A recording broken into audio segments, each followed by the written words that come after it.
Gacha PvP is finally here. I guess I'm a couple days late to the party, but we are here to see who the best Gacha game is. Probably Honkai Star Rail, as it should be, obviously. And we're going to see who falls under it, where the revenue's lying at, where the revenues went up, where it's went down, and my trajectory and my opinion on where it's at right now, or I guess where my thought is on it right now, because I've already went through and tracked the revenue for, HoYoverse as a whole.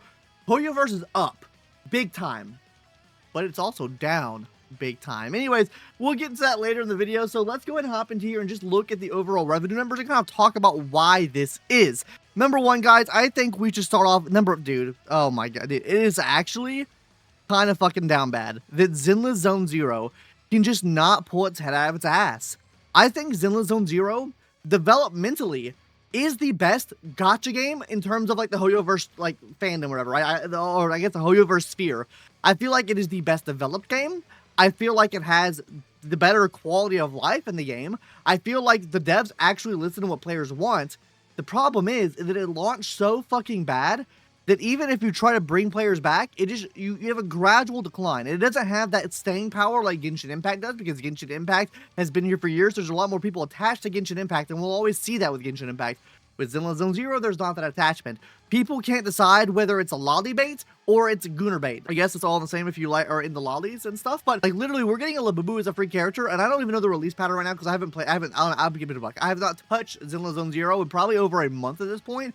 Just because I can't get into it right now. I feel like, while yes, the quality of life is there for me to be in the game less, I feel like it needs auto features. Like, you guys are not going to agree with this, I know. Maybe I am one of the only people saying this, but to bring me back to the game, it would need to have like autoplay features for like the dailies and just for, like the overall like mundane stuff. Like when I'm going through Hollow Zero, for example, I feel like I should just be able to click auto and then the team fights automatically, because there is so much in-game time of me having to put my hands on my phone or my hands on my keyboard and mouse to actually play the game, when it doesn't necessarily even matter that much when an auto feature can just do this and farm my rewards up for me. Hell, we've even seen the introduction with like HSR, right, which has auto with skip tickets, which I think is absolutely amazing. I believe more quality of life need to be added to this game, and I think then you would probably retain more players, because I think what you're trying to cater to is, yes, while PC is a huge market, you're still trying to cater to this mobile audience. And the games for Zenless Zone Zero, and even Genshin Impact for that matter, and Wuthering Waves, what I mean by this is, like, I'm not saying they're bad on mobile. I'm saying that, like, overall control schemes, using your touch screen as a left joystick, right joystick, without having like a controller attached, it's fucking ass in comparison to, let's say, something like Honkai Star Rail, where it's much more oriented to like someone on a phone where you just click and go. Like, controls can get complex, and I feel like there's a lot of things hindering Zenless Zone Zero. There's a new Void Hunter coming out with a new Labubu, which ultimately I guess the Labubu would hurt the revenue. But on top of that, we have a new Void Hunter, which maybe brings up the revenue. I don't know when she releases. Let me know in the comment section down below. Anyways, hopping into the rest here, Dragon Ball Z Dokkan Battle has another big update. Freight Grand Order will always just be up here for the end of the time. Wuthering Waves, I'm glad to see Wuthering Waves still doing good up here. 18.85 million or $18.875 million. I think it's a good game. I think the development's good. I honestly don't want to comment on this, but I, honest to God, play this game maybe once every couple of months just to see what's going on in the game and see what improvements they've made. And then the rest of my stuff I get from like in videos that I watch on Wuthering Waves. So yeah, good for them, I guess. Woo! Genshin Impact dropping to a whopping $20 million from $56 million. What characters released in Genshin? Let's see here. Genshin Impact had the release of, who is this?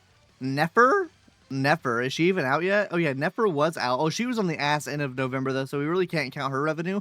Oh, and then we had December 11th with the Zhang. Oh, so all rerun banners. Yeah, literally all rerun banners. Oh, 6.0 came out for Genshin? I don't even know 6.0 came out. Did they have a new world? I don't even know, bro. Anyways, kind of understandable why revenue's low then, because the only thing they have literally had this month to pop off was Articuno and Zhongli, which no real like new character coming to the game there. So, yeah, I guess you can assume that revenue would be lower. $20 million actually still pretty decent though for that. Uma Musume, dude, $28 million. Love to see Uma Musume doing well. We have Arknights up here at 41 million. You know what? I think the reason why Arknights is doing so well is people are playing Arknights to prepare for Arknights Infield, which comes out, what, next year, right? So that's cool to see. Actually, can we correlate that data to maybe what Grand Cross is doing, Seven Deadly Sins Grand Cross? Because we have a new Seven Deadly Sins game coming out, Seven Deadly Sins Origins, which is the new open world game. Let's see what they're doing. Oh, nothing really more. Okay, never mind then. That does not correlate. It is not correlating. Maybe fans are playing, maybe they're not playing. And then Honkai Star Rail whopping 81 million. Now, why Does Honkai Star Rail have $81 million? Well, that's easy, guys. They have released probably the most scumbag tactics known to man in the month of November. Because the month of November, we quite literally had, this is at the end of the month, Cyrene, Finon, Cypher, My Day, right? But literally right before that, we had Hyson, Castoris, and Tribi. So this released November 4th, so November was an absolutely stacked month for Honkai Star Rail. Do I think this is going to convert over to 3.8? Absolutely not. And while yes, I think the Dahlia is going to have decent sales, I really don't think Break is that like favored right now or like that popular right now. So like really like warrant a lot of sales towards the Dahlia. So I don't see that being very well for them. And also with this as well, I don't think the reruns themselves are going to be good because we got the best reruns in the game this patch. So 100% 3.8 is a dead patch leading into version 4.0, which we haven't got drip marketing for yet, or maybe when you see this video we have got drip marketing. I don't know when you're gonna see this video. Anyways,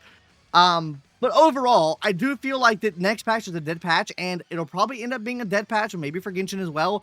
Maybe not for Zenless, but what's the height that Zenless can reach? What's the height that Genshin can release? And now let's check out the overall revenue, because I have it all written down here, guys, going over what I have been tracking for what is the past almost 2 years at this point. Almost 2 whole years we've been tracking this. In January, we would have tracked 2 years of revenue, so it'll be great to see what the January revenue looks like. So this is what's concerning to me, and this is why I said it's up and it's down. Number one, guys, look at this right here. November 25th, the revenue is obviously up. We're at $113 million for HoYoverse this month in November, whereas last month it was $77 million, then $89 million, then $71 million. So definitely a good up month, but it's down from the last peak, which was $151 million. This was the release of, I believe, this is the Saber release and the Fate collab here. So $151 million there, okay?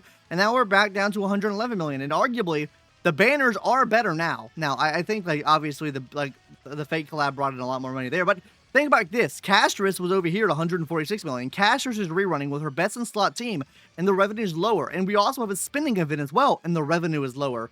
Like, this is not very good for HSR. Like, it is showing a decline of people spending money in the game, which usually means there is a decline in player base for the game, which people just never want to believe me, saying that HSR is not dying, HSR is not going downhill.